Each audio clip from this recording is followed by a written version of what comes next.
Good morning. Welcome back to my channel. Today we're going to talk about a band and music that well, let's take a quick listen first.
That is the song Bored off of the album White Pony. Adrenaline, my bad. Adrenaline, sorry about that. And pardon the huge face, because I got turning off the speakers. That was from the album Adrenaline. My first introduction to Deftones, first tangential introduction to Deftones was when I started watching, I started with the original movie The Crow, not the remake.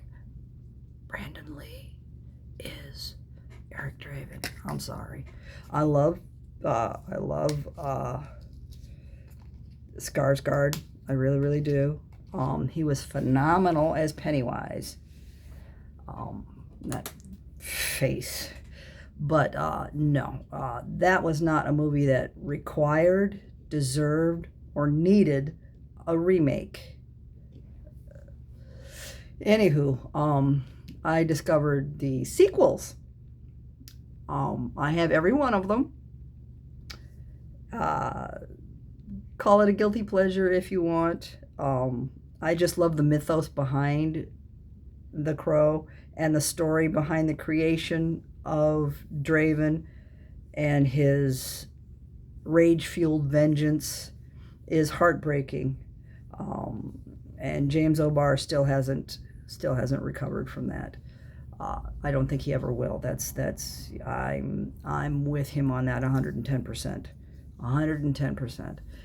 Anywho, so teething on the soundtrack for The Crow City of Angels was my first quasi-introduction to Deftones. I didn't care for it at the time. I was in a different headspace, musically and psychologically and entertainmentally. Might as well make up some words while I'm here. It didn't strike me as anything I wanted to listen to. But then I hear Change in the House of Flies on NCIS. Abby has an eclectic choice of music, and that was in the background. I'm like, oh my God, that song is just fucking awesome. So I found out it was the Deftones. And so I went to my local record exchange and the girl that was there knew who I was talking about, appreciated who I was talking about, and recommended two albums, and I will recommend the same two albums, Adrenaline and White Pony. They are they are, they grab you and they shake you, and yes, just yes. Uh, Deftones start out in high school. Three of the members got together in high school. One of them had gotten hit by a car and was left in a wheelchair for a few months while he was recovering. And he, being bored, he picked up the guitar, and the rest is history. They've been around a very long time. They started in 1988, a long time. They are considered alternative metal. Personally, I would classify them as rage rock, the same way that I classify Rage Against the Machine as rage rock. It's music with a purpose, music that feeds the beast inside you. The first album off of Disturbed was the same way for me. It just feeds the beast inside me. And that is one of the biggest reasons I enjoy a lot of metal, is because the inner rage never goes away. It never goes away. So yeah, always watch out for the quiet ones. Anywho, Sacramento is where they hail from.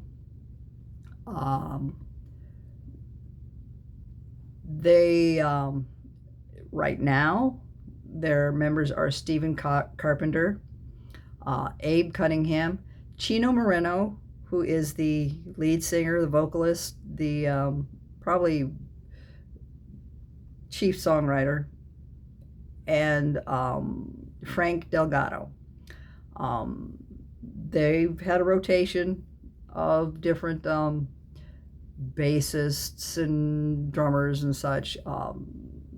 Past members included Dominic Garcia, Chi Cheng, John Taylor, and it's either Sergio or Sergio Vega. It depends on, what country you're pronouncing it in. But yeah, they are a phenomenal band. And White Pony and Adrenaline are so far the best albums I've heard to date. I haven't picked up anything else.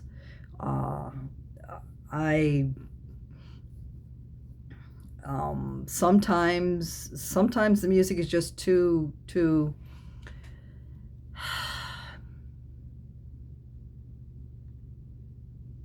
here. People like Slayer and Pantera because of the harsh violence of the music. And I get that. There are people out there who need that particular type of music to feed the beast within them.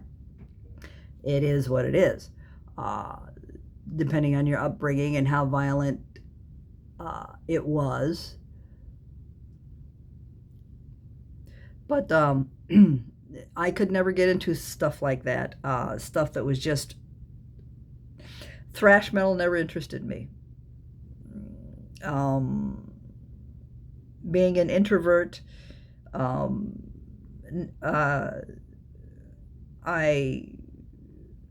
never found the appeal in getting into a pit with a bunch of other lunatics and slamming around. I don't go to concerts at all. I've been to 2, 3, 4. I believe I've been to 4. I went to a Joe Walsh concert at Kent State University, Stark Campus. No, it wasn't Stark Campus. It was Kent State University. At Kent State University with my husband way back in the day. Absolutely love Joe Walsh, by the way. One of these days I'll talk about him. Then I went to Hootie and the Blowfish with my husband, and it was a miserable experience. The acoustics, uh, the acoustics for the venue just did not suit the band in any way, shape, or form. Darius Rucker's vocals are smooth as butter, but in loud crowds where it's echoing and just no. Some musicians, some artists are just best served being studio, recording where you don't have a crap ton of noise that dampens the vocals, or the speakers that just didn't do justice at all to Rucker's voice at all. And so my husband and I left mid-concert because it was just such a miserable experience. The third time I went to a concert was another Joe Walsh with a slutty work co-worker. And I wanted to get backstage. I'd had a bit of a thing for Mr. Walsh for quite a while, ever since my husband introduced me to his music. Officially introduced me to his music, I'll put it that way, because I've listened to Joe Walsh on the radio for years before that, and Rocky Mountain Way was always one of my favorites. But I didn't know he had other kinds of music, and I didn't know who it was. You know how radio is. They'll put back to back to back to back to back songs on, and will introduce either the first song and artist, or the last song and artist, and nothing in between. So I never knew who it was. I didn't realize I was listening to David Bowie until MTV came out. And that's where I got my, oh, that's who that is. Oh my God. Yeah. Queen, the same way. So yeah. Anywho, and then the last concert I attended was with my husband again. We saw the Eagles farewell tour number 1. We saw them at the farewell tour number 1. I think they're on farewell tour number 15. I kid, but only slightly.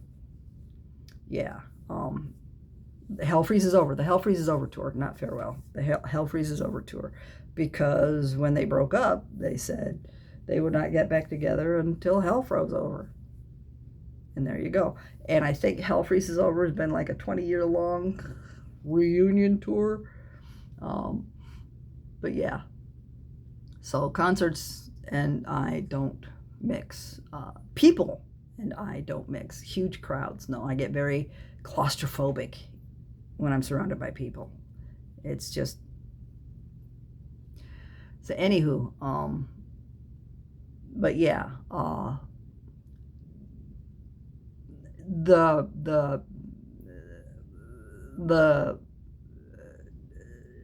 they're different. Deftones are different. Much like Cradle of Filth, they'll put out very lyrically beautiful albums, and then they'll put out Slayer and Pantera-like rage bait albums. Can't describe them any better than that. Cradle of Filth will put out symphonically melodic albums. Thornography is a good example. And then they'll put out that rage baity kind of aggressive, hyper-aggressive kind of music. And I enjoy the melodic, aggressive music, but not the everything but the kitchen sink kind of aggressive music. You know what I mean? Where it sounds like they're playing every instrument under the sun and they're not going together well at all. So yeah. I'm very picky about my music. I love all kinds except opera. Can't stand the screaming and the screeching and the, oh no, no, no, no, no, no, no, no, no, no, no, no, no, no. A singing play, thank you, no. Musicals, they've got a lot of talking and interaction in between the musical numbers. My Fair Lady is one of my favorites, but at Little Shop of Horrors, the movie with Rick Moranis, one of my favorites, but they interact as human beings in between. Opera doesn't do that. They're all screeching at each other the entire goddamn time. And it's just, no. Headache inducing. No. Just no. And it's in Italian or German. And I don't speak Italian. I don't speak German. And I can't get emotional about something I don't understand. Sorry about your luck there, dude. But I cannot get behind being taken away by something that I can't fucking understand. So,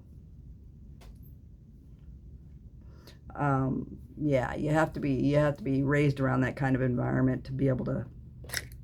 You're not having those to be able to get it. Anyway, so yeah, I would highly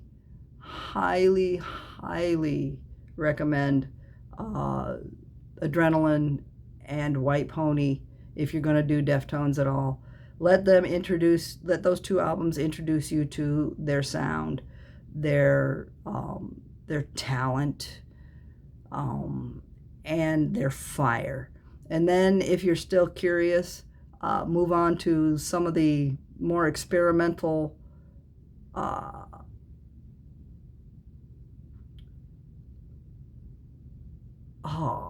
okay. Let the other albums introduce you to the more experimental, aggressive music. I was just reading here, in 2008, Chi Cheng was involved in a traffic accident. He was left in a minimally conscious state until he passed in 2013 of cardiac arrest. So yeah.